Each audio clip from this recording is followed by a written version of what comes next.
Bonsoir, professeur Philippe Bertin. Bonsoir. Merci d'avoir accepté notre invitation. Vous êtes le chef du service rhumatologie et du centre antidouleur au CHU de Limoges. On l'a entendu dans le reportage, des douleurs chroniques qui se déplacent. Le matin, on a mal à la jambe gauche, l'après-midi à la jambe droite. Qu'est-ce qui se passe dans le corps de ces patients? Alors effectivement, ce sont des patients qui souffrent quotidiennement et de douleurs diffuses. Le principal facteur, c'est le découplage entre la réception cérébrale de la sensibilité douloureuse et le corps qui, lui, continue à essayer de fonctionner, mais qui se ralentit de plus en plus et qui, au final, devient de plus en plus douloureux et inadapté ou désadapté à l'activité physique et à l'effort. Ce sont des douleurs articulaires, musculaires? Articulaires, musculaires, diffuses, tendineuses et quotidiennes.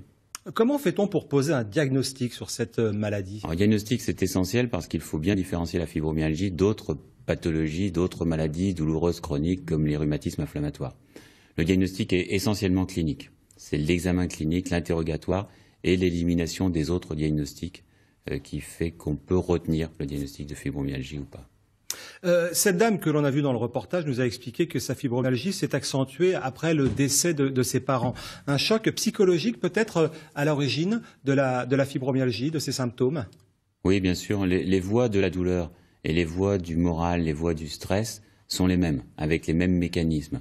Et donc, quand il y a un syndrome dépressif, un syndrome anxieux, eh bien effectivement, pour une stimulation douloureuse donnée, on ressent beaucoup plus de douleur que si on n'est pas anxieux ni dépressif. De quelle manière, vous, à l'hôpital, au CHU, vous pouvez soulager les douleurs des patients? Alors déjà, parce que vous le faites. Il n'y a pas que des centres antidouleurs ou des centres de bien-être, bien sûr. Oui. Déjà, il faut les écouter, essayer de comprendre la problématique qui n'est pas la même d'une personne à une autre.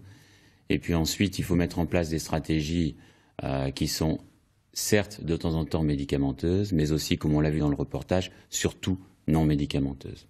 Alors, il y a toutes les techniques physiques dont on a parlé dans le reportage, mais il y a aussi toutes les techniques que nous nommons cognitivo-comportementales, c'est-à-dire des techniques qui permettent de moduler la réception cérébrale de la douleur et qui permettent aux patients de moins ressentir de douleur et donc de vivre de mieux en mieux. Je pense à l'hypnose, à la méditation, à la relaxation, la sophrologie.